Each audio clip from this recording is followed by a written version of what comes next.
Okay, this video is from the book Best Christian Art. This is going to be the art by me, Pete Rogers. This is going to be the art paintings of early Christianity, and it's only the best stuff. Okay, so here's a painting by El Greco from 1596. This is the Pentecost, when sort of like the Holy Spirit came down upon them and enabled them to speak in tongues, so to speak. That's what the fire is, to symbolize speaking in tongues, that they can now go and speak and tell everybody else about Christianity and convert them to the Christian faith.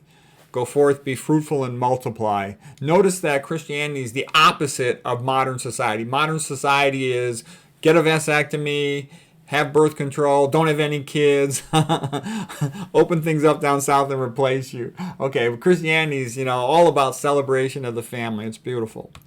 Okay. So this is the 1596 painting by El Greco, the Pentecost. Okay, here's another beautiful painting of Pentecost. This one by Jean Restout, the French artist. So El Greco was sort of a Spanish artist, but he was called the Greek. He's from Greece, I guess, originally. Pentecost by, I think so, I'm not sure of that, but I'm pretty sure. Okay, Pentecost by Jean Restout, 1732. 50 days after Easter, a flame, again, signifying the ability to speak in foreign tongues. And I kind of joke, it's a little bit like veganism. You learn all this stuff, you have the ability to go out and save the health of all these people. Tremendously beneficial. Jean Restout, he really had a nice use of lighting. It reminds me of Philippe de Champagne, some of the great French artists. Mary's in the center, all calm. The Virgin Mary, she's got the symbolism of the blue for heaven and the red for love and charity and the death of Christ. Okay, here's the next painting. That was figure 9-2. This one is The Seven Sacraments of the Church by Roger van der Weyden from 1450. In the Catholic Church, it provides a structure to life. There's baptism for the baby, somewhere in here. There's communion there for the weekends. I don't even like going for communion, but it's nice that they have it for the people who want to go to communion. There's the rites of the dead. There's the marriage ceremony. There's all the saints' feast days. So it provides a whole structure to the entire calendar. And we talked about that too, how it lights up the winter. Christmas takes, the middle of winter, a bleak time, and makes it the most joyful holiday of the year. This guy, Roger van der Weyden, him and Botticelli were the two greatest artists of the 1400s. This is magnificent. By the way, too, I would ask you, if anybody wants to be nice, you could please write a review of this on Amazon.com or give it a rating. I don't have any way to market these books, but for the people to see them, and I'm making it all free, so it's free to everybody here on the internet. You can just hit the print screen button on your computer and you can save a copy of these paintings. They're all, public domain paintings. Here's a beautiful painting of St. Peter's denial of Christ. Just as Christ had told him, before the rooster crows, you will deny me 3 times. And here he is, trying to say he doesn't know Christ after the crucifixion, afraid he's going to get in trouble. But he later, repented of that. He felt bad. We all make mistakes. We all wimp out on some things. And here's St. Peter preaching to the early Christians in the catacombs. This painting is by Jan Stuyka, the Polish artist from around 1900. And, the Polish people have a really strong sense of Christianity because they know it's what saved their butt from the commies, from the Russians, okay? Religion means, again, religare, legare, to ligate, to tie people together, to give them things in common so they can relate to each other better. They're more unified. Religion makes the people strong. That's why a ruler hates religion, because they don't want the people unified.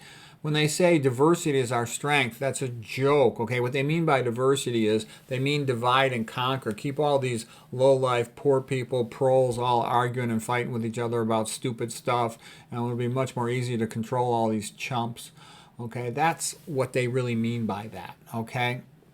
All right, so St. Peter preaching in the catacombs. Okay, here's a picture from the movie Risen. So it's a very good movie. It's the story of the crucifixion from the point of view of the Romans. And I found it entertaining to see their Roman point of view. So I liked it. I was pretty interested in the resurrection. The best book to read, of course, is The Case for Christ by Lee Strobel. If you want an introduction to Christian apologetics, that's the best book. Available in audiobook, available in a movie, etc. And then if you start becoming more interested in esoteric things like this movie was quite entertaining. Okay, Tiberius, the Roman emperor from 14 to 37 AD, was the emperor when Christ was crucified. Pontius Pilate was the Jerusalem representative of Rome at that time. Okay, a great movie about this time was Ben-Hur, and it was starring Charlton Heston, and there were some awesome chariot races in the movie, great scenery. You know, I think he's maybe the greatest American actor of all time. You look at all the great movies he was in. He was in the Ten Commandments. He was a great American hero in a whole bunch of other ways. Okay, Ben-Hur, the movie. It was based on the book called The Tale of Christ by Lewis Wallace in 1880. So it was a very Christian. It was the best selling novel by any American author in the 1800s. So it was a super popular book. And it's a great movie. I give it 9 out of 10 stars. Ben-Hur meets the early Christ. Has a big influence on him, and Christ helped his family. The chariot races were extraordinary. Here's some paintings of chariot races. And here is the Roman chariot races at the Circus Maximus. This one's by Ettore Forti. Okay, and again, it reminds me totally of Ben-Hur. The way they filmed it was just awesome. Okay, here's another painting of chariot races. This is another one by Ettore Forti in 1897, public domain. The horses come charging through at Circus Maximus. Okay. Another painting of the chariot races. This one by William Trago. So it was rather incredible, the spectacles put on by the Roman people. Here's one picture from the movie The Robe. Now, the robe is also in the time of early Christianity, and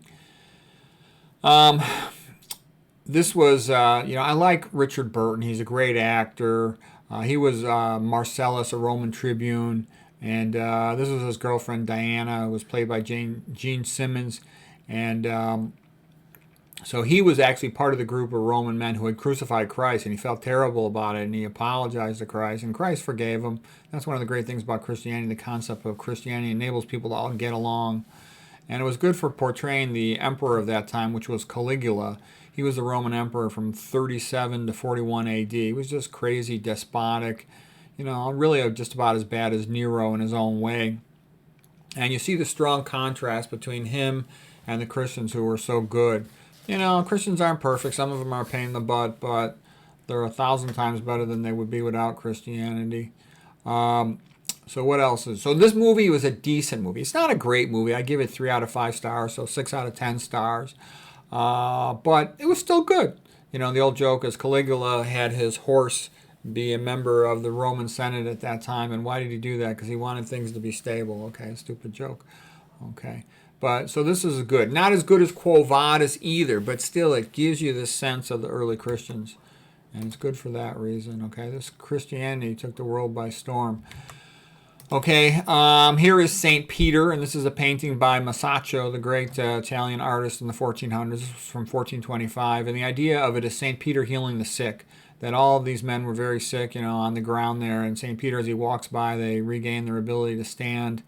And that was kind of like my thoughts, once I learned all this low-fat vegan diet, I figured I'm going to heal all these people, I'm going to have all these cures, they're going to be real grateful, they're going to give me money, my life's going to get better. But in reality, hardly any patients want to go low-fat vegan, so it really doesn't lead to any money or hardly anything. But it's nice to know now when all these sick patients don't get better, it's their fault, it's not my fault. So anyway, St. Peter walking by, healing the sick. Okay, here's the next painting, the famous Quo Vadis painting. Domine, Quo Vadis, Jesus, where are you going? And it was basically Christ said, I'm going back to Rome. Because this is when St. Peter was fleeing Rome after the persecutions of Nero. And Christ said, because you refuse to do your duty, you have abandoned our people. I'm going to go back to be Rome to be crucified again. And St. Peter said, okay, I'm sorry, I'll go back to Rome. And here he's got the keys of the kingdom of heaven. So this is a nice painting by Annibale Carracci. Okay, I'll just show you one more painting here.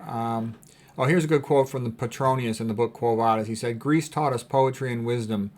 Rome taught us about power. And Christianity taught us about love and forgiveness. Christianity really brought the idea of forgiveness on a wide-scale basis into human relationships and societies.